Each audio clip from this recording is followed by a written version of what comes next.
and welcome back to The Myth Within. I'm Dr. Thomas Maples, and I'm very grateful to have you here today. Today, we're going to continue our exploration of Hermann Hesse's Siddhartha.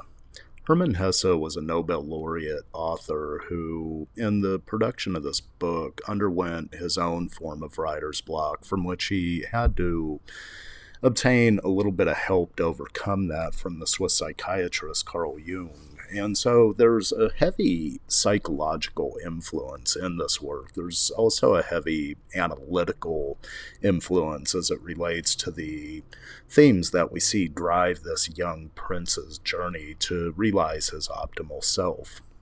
And so, as psychology has gained popularity within the last century as a treatment method for self-understanding, I thought that by analyzing this tale, we'll begin to see some developmental themes that emerge. Now, in the last segment, we explored some archetypal themes present at the beginning of the story, and we're going to revisit this from more of an experiential perspective.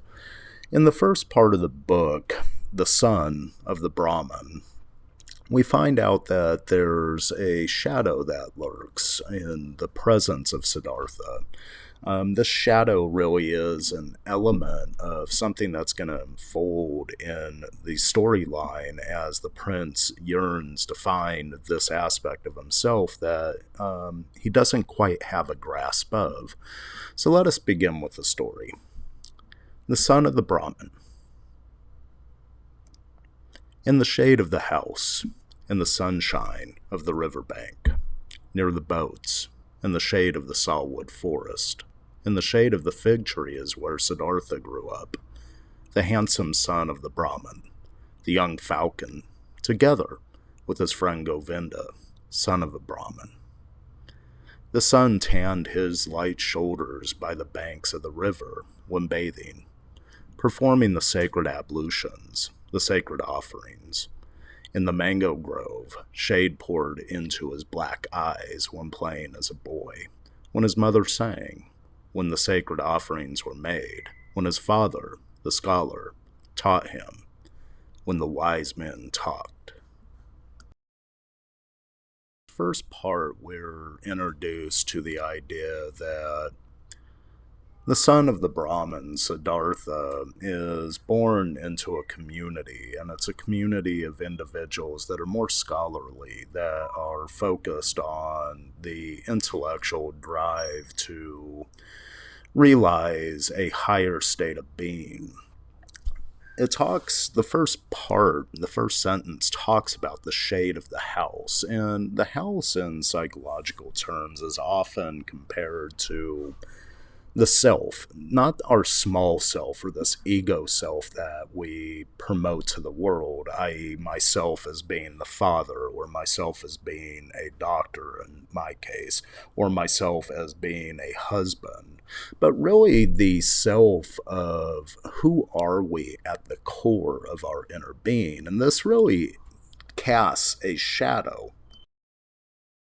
In the first part of the story, we are introduced to the idea that the son of the Brahmin grows up in the shade of the house. Now, psychologically speaking, the house represents the self. Not the small s self, but the big S self. And what we look at here in analytical psychology is a diversion between this idea of ego, or that capacity that Wayne Dyer once said that we all have to edge God out, to assume some identity that we lock onto with our full capacity, yet diminish the other elements of who we are and who we're becoming. This is the small self. Now, the big self differs from this because this is where the heart and the soul truly lie. It's where spirit aspires towards. Now, the big self, in essence, is the supraordinate being of the dreams that we wish to become. And here we see in the shade of the house that there's a shadow being cast. We're all born with a small self. We develop this as a means to survive. to survive the onslaught of childhood, to engage our adult life, we may develop multiple small selves. This could be the person as the husband or wife. This could be the person as the father or mother.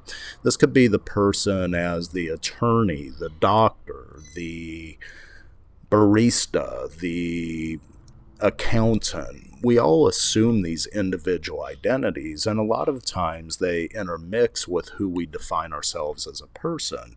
If you're a mother, then you may assume the identity of a mother, but that identity differs very much from your identity maybe at work. If you have clients that you're having to attend to. And so we assume these hats, what Carl Jung called a personae.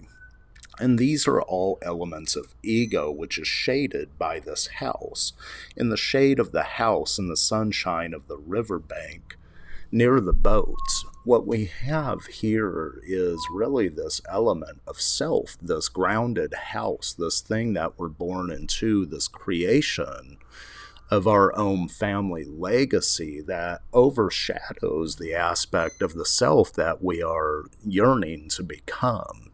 And so in the second part, we have the idea that there's a riverbank and sun shining upon it, and the boats that are present. Here we begin to realize a journey is afoot. In a river, I once heard a saying that we can never step in the same river twice. And if we take a look at this saying, it really does talk about the life's path unfolded. Water will never be the same, nor will we ever be the same. Even if we step in the exact same place of the river, it's a completely different experience that a child may feel from an elderly individual. And so here we're introduced to the idea that this is going to be a lifelong journey. It's atemporal in nature, even though it unfolds within the storyline in a very temporal perspective. Of the Salwood forest, in the shade of the fig tree, is where Siddhartha grew up. Here, we're introduced to the idea again that there's a journey afoot, that there's a dark place that has to be gone through. I remember being told tales as a child, fairy tales and mythological tales of children that would enter the forest, and it's always a dark yet magical place. It's a place of solitude, of quiet, of dangerous things. Because when we enter those quiet places, we begin to self-reflect, and within our own self-reflections, the chirps of a cricket could become the booming echoes of something unknown and to be feared. But nevertheless, this is an ideal around self-reflection, and so a lot of the daimons that we may see in the forest or hear in the forest, these are all elements of our own creation.